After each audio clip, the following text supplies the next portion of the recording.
Bonjour à toutes et à tous et bienvenue sur NTD L'Actu, votre point sur l'info de ce lundi 16 octobre. Avant de commencer, merci de cliquer pour vous abonner et de liker la vidéo. Dans le nord de la France, à Arras, Mohamed Mogouchkov, le principal suspect du meurtre de Dominique Bernard, a été filmé dans la cour de l'établissement alors qu'il menaçait et frappait au sol des hommes qui essayaient de le maîtriser. Certains en se protégeant avec une chaise pour le maintenir à distance. Le principal suspect a crié « Allah Akbar » selon une source proche de l'enquête. Une journée d'échange et de recueillement est prévue aujourd'hui dans les établissements scolaires de France pour rendre hommage à Dominique Bernard. Et Gabriel Attal a prévenu que lors de cet hommage qui sera rendu tout à l'heure à 14 h, aucune provocation ne sera tolérée dans les écoles. Et l'exécutif a décidé, pour contrer les accusations de laxisme portées par la droite, d'afficher sa fermeté. Dans cette optique, les préfets vont examiner de près tous les cas de personnes suivies pour radicalisation. Et Emmanuel Macron s'est entretenu avec le président iranien. Il l'a mis en garde contre toute escalade du conflit entre Israël et le Hamas, en particulier au Liban. Il a également rappelé la nécessité de condamner les attaques terroristes du Hamas en Israël et le droit légitime d'Israël à se défendre. Il a également abordé la situation humanitaire à Gaza et l'importance de protéger les civils. Enfin, Macron a exprimé sa préoccupation concernant les ressortissants français toujours retenus en Iran. Et à propos du pouvoir d'achat, la première ministre Elisabeth Borne réunit aujourd'hui syndicats et patronats pour discuter du coût de la vie et des salaires. Le gouvernement envisage des mesures pour sanctionner les entreprises proposant des salaires inférieurs au SMIC. Et on revient au drame d'Arras avec l'analyse d'Anthony. Anthony, c'est à vous, on vous écoute. Merci Rémi. La France a été placée en état d'alerte maximale vendredi après qu'un homme de 20 ans a mortellement poignardé un enseignant et gravement blessé deux autres personnes dans une école de la ville d'Arras, dans le nord de la France. L'incident survient presque 3 ans jour pour jour après l'assassinat de Samuel Paty. Et alors que le conflit entre Israël et le Hamas bat son plein, vendredi, le ministre de l'Intérieur, Gérald Darmanin, a estimé qu'il existait sans doute un lien entre ce qui s'est passé dans le Proche-Orient et le passage à l'acte de l'assaillant. La France est désormais placée en alerte urgence attentat. Il s'agit du niveau le plus élevé du dispositif Vigipirate et permet la mobilisation exceptionnelle de moyens dans un temps limité. Dans la foulée, l'Élysée a indiqué samedi matin qu'Emmanuel Macron avait décidé de mobiliser jusqu'à 7000 soldats de la force Sentinelle, qui seront déployés d'ici ce soir et jusqu'à nouvel ordre. Tout de suite, les détails de l'événement ayant déclenché la mise en branle de nos forces de sécurité. Vendredi 13 octobre, le président Emmanuel Macron a déclaré aux journalistes que l'attaque d'Arras était le résultat d'un terrorisme islamiste barbare. L'enseignant qui a été tué s'est interposé d'abord et a sans doute sauvé lui-même beaucoup de vies. Son collègue gravement blessé, le personnel qui a été aussi grièvement blessé, ont eu le même courage. Mais le proviseur aussi et beaucoup d'autres dans ce moment. Dominique Bernard était âgé d'une 50aine d'années. Agrégé de lettres modernes, ce professeur de français a fait toute sa carrière dans le Nord. Après des études à Lille, il avait enseigné en classe préparatoire avant de revenir sur Arras, sa ville d'enfance, il y a une quinzaine d'années. L'attaquant s'en est aussi pris à un agent technique qui l'a blessé de plusieurs coups de couteau et un agent d'entretien qui l'a également blessé. Selon une source policière, le suspect qui a été arrêté serait âgé d'une vingtaine d'années, de nationalité tchétchène d'origine russe. Il s'agirait d'un ancien élève du lycée Gambetta où l'attaque a eu lieu. L'un des frères des agresseurs a également été interpellé à proximité. La source policière a ajouté que l'agresseur était fiché S. La fiche S répertorie les personnes présentant un risque potentiel pour la sécurité et contient des milliers de noms, mais seul un petit nombre d'entre eux fait l'objet d'une surveillance active.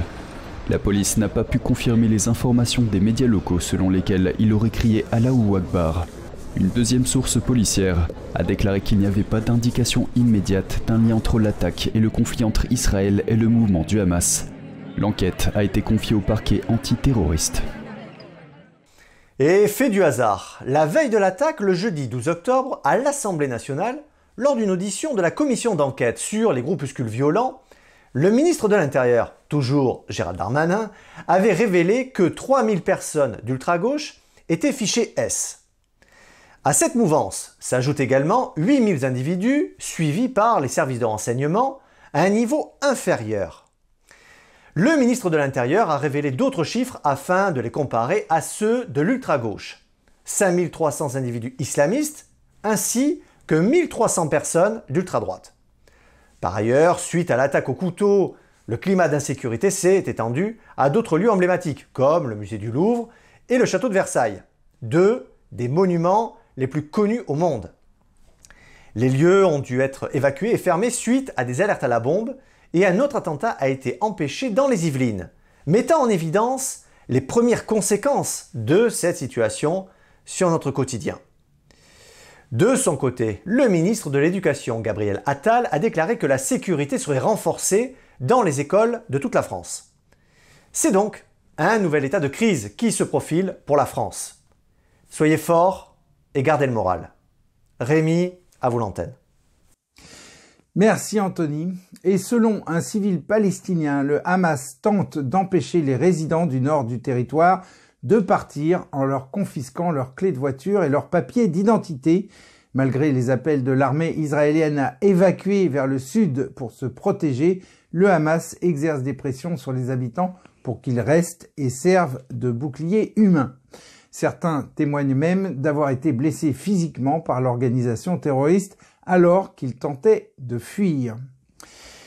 Et malgré les avertissements occidentaux, l'Iran et ses alliés envisagent de rejoindre le conflit en soutenant le Hamas. Le Hamas n'est pas une organisation palestinienne isolée, puisqu'il est directement lié à un réseau islamiste comprenant le Hezbollah, la Syrie, le mouvement Ansarullah au Yémen, les groupes chiites irakiens et les milices chiites afghanes. Les États-Unis ont envoyé 2 porte-avions en Méditerranée orientale pour dissuader les alliés de l'Iran de s'impliquer aux côtés du Hamas. Et en Australie, 60% des électeurs ont voté non à la reconnaissance constitutionnelle des peuples autochtones. Les partisans de la réforme estimaient qu'elle contribuerait à panser les plaies de la colonisation et de la répression raciale, tandis que les opposants la considéraient comme un bricolage constitutionnel susceptible de créer des divisions. Et la Chine a été critiquée par Israël pour ne pas avoir condamné le massacre perpétré par le Hamas. Des Israéliens reprochent en effet à la Chine de soutenir depuis longtemps des groupes terroristes dont le Hamas en leur fournissant des armes et en les inspirant idéologiquement. Suite au massacre perpétré par le Hamas dans le sud d'Israël, la Chine a appelé à une solution à 2 États, mais n'a pas condamné l'organisation terroriste. Rappelons que les relations entre la Chine et les organisations terroristes agissant en Palestine remontent aux années 60. Et en parlant de la Chine, Vladia, vous avez des choses à nous révéler, il me semble. Vladia, c'est à vous, on vous écoute. Merci Rémi, bonjour à tous. Un employé de l'ambassade d'Israël a été poignardé à Pékin.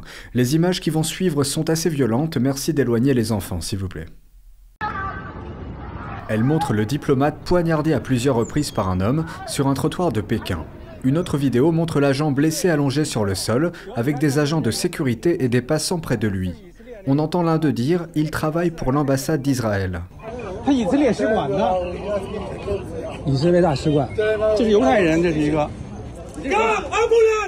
Le diplomate a été transporté d'urgence à l'hôpital et son état est stable. L'attaque n'a pas eu lieu dans l'enceinte de l'ambassade elle-même. La police chinoise a dit que l'agresseur a été arrêté. Une enquête est en cours. Toujours en Chine continentale, des fonctionnaires chinois se mettent en grève. La photo d'une bannière rouge suspendue devant un complexe de l'État dans le sud de la Chine fait le tour des réseaux sociaux. Les grèves sont rares en Chine, principalement par crainte de représailles de la part des autorités.